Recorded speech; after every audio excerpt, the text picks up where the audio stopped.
The sun was barely up, painting the sky in streaks of pink and gold, when I heard the screech. Not a bird. Not a car. Karen. Her voice, sharp as a butcher's knife, sliced through the quiet of my backyard. You can't block my path. This is my shortcut. I froze, coffee mug halfway to my lips, the bitter steam curling under my nose. My heart thudded, not from fear but from the sheer audacity. Karen, the HOA queen, was at it again, stomping across my land like she owned it.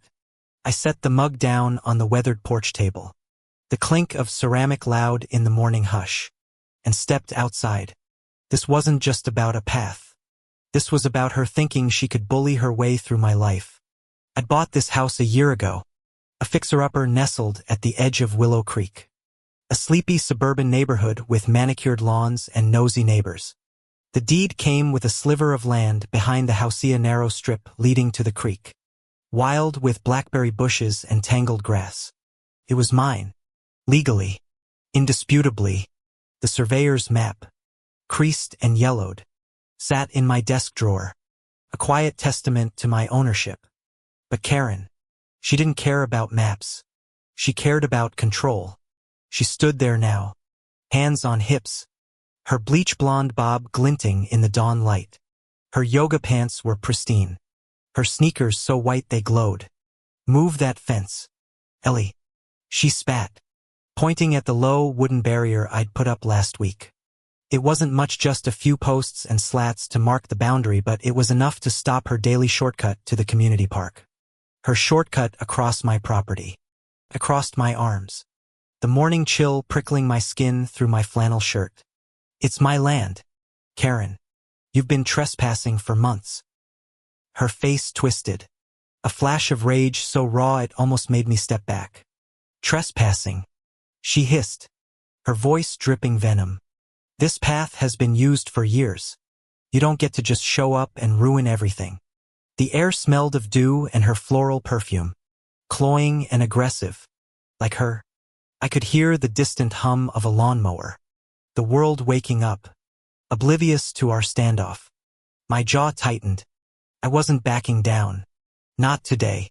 The trouble started 6 months ago, when Karen, president of the Willow Creek HOA, decided I was her new project. My house wasn't up to code. She said too many wildflowers. Not enough curb appeal. She'd leave notes taped to my door.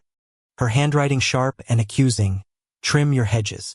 Paint your mailbox. Conform. I ignored her at first, chalking it up to small-town pettiness. But then she started cutting through my backyard. Her sneakers flattening my grass. Her doga yappy little terrier digging up my garden. I find paw prints in the dirt. Half-eaten tulips. And once, a pile of dog crap right by my back steps. When I confronted her, she laughed, a high, brittle sound, and said, "It's just a path. Ellie, don't make a federal case out of it." But it wasn't just a path. It was my space, my sanctuary. I'd moved here after a brutal divorce, leaving behind a city apartment and a husband who thought I was too much. This house, this land, was my fresh start. Every nail I hammered, every weed I pulled, was a promise to myself. I was enough. Karen didn't get to take that away. I tried talking to her. I'd shown her the deed, the surveyor's map. She'd waved it off, her manicured nails flashing. "That's just paper," she'd said, smirking. "This is community." So I built the fence. Took me 3 days.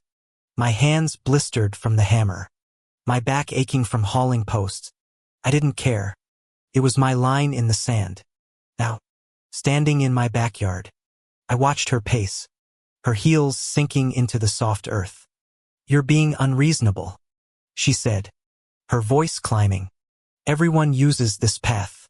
I shook my head, the air heavy with the scent of crushed grass. "Not everyone. And you don't have permission." Her eyes narrowed, and for a moment, I saw something flicker doubt. Maybe, or fear. But then it was gone, replaced by that smug certainty. I'll have this fence torn down, she said. The HOA has rules. That's when I heard the crunch of gravel behind me. I turned, startled, to see Mr. Hargrove, my neighbor, hobbling toward us. He was old, pushing 80, with a cane and a scowl that could curdle milk. I barely knew him, kept to himself. His house a fortress of ivy and silence. What's all this noise? He growled, his voice like sandpaper. Karen spun, her smile snapping into place like a mask. Mr. Hargrove. Thank goodness.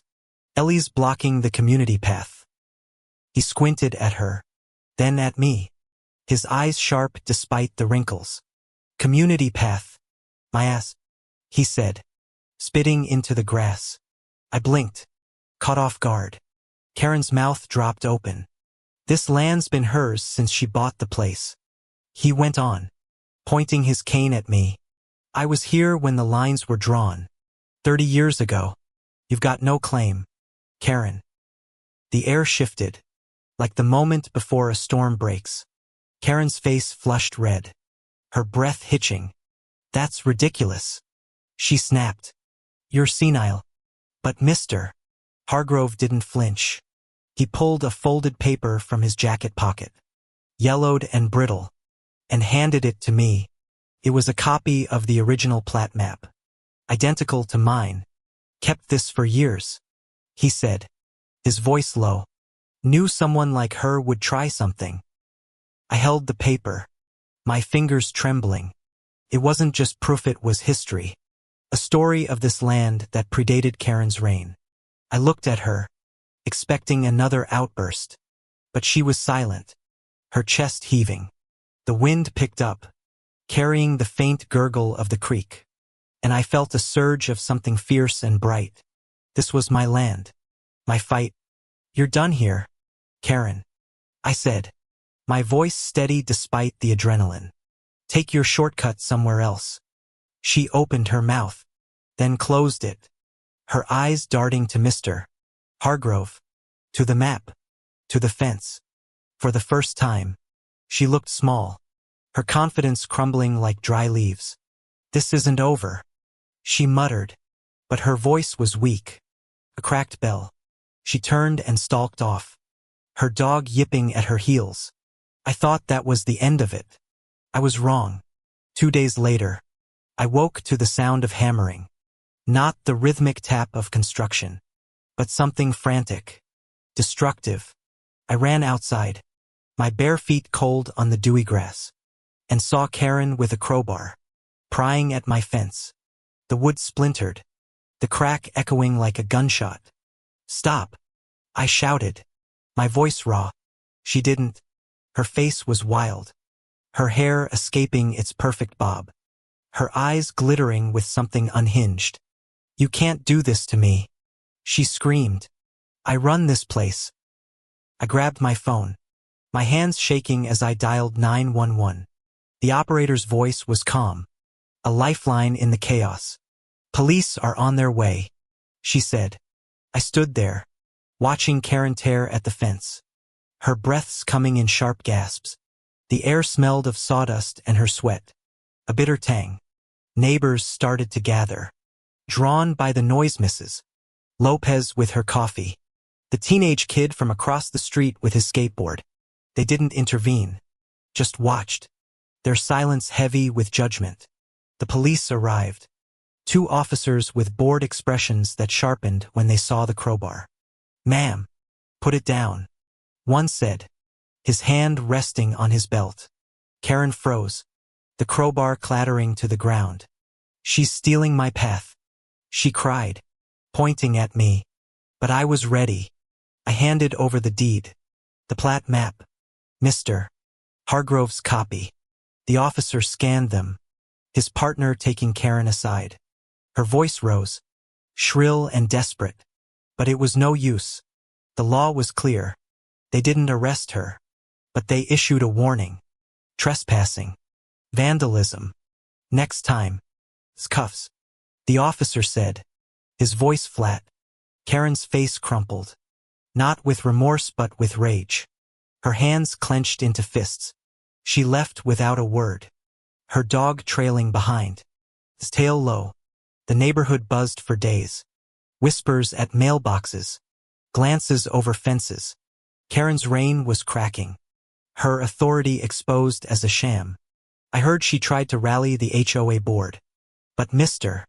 Hargrove showed up to the meeting, his map in hand, and shut it down. The path was mine. The land was mine.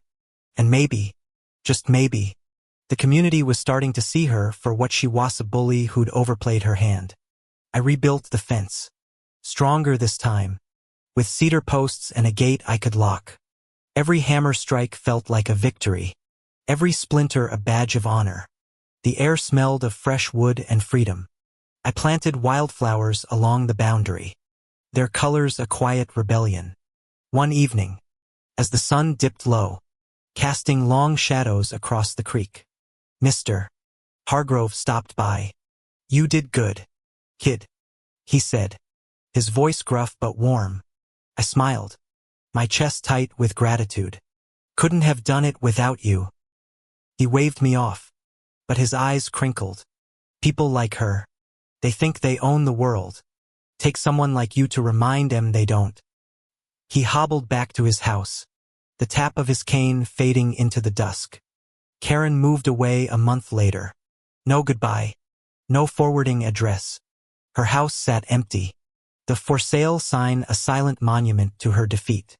I stood on my porch, the creek murmuring in the distance, and took a deep breath.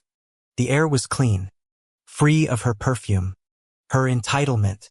This was my land, my home, my story, and I'd fought for it not with crowbars or screams, but with truth and offense. Sometimes, that's all it takes to reclaim what's yours.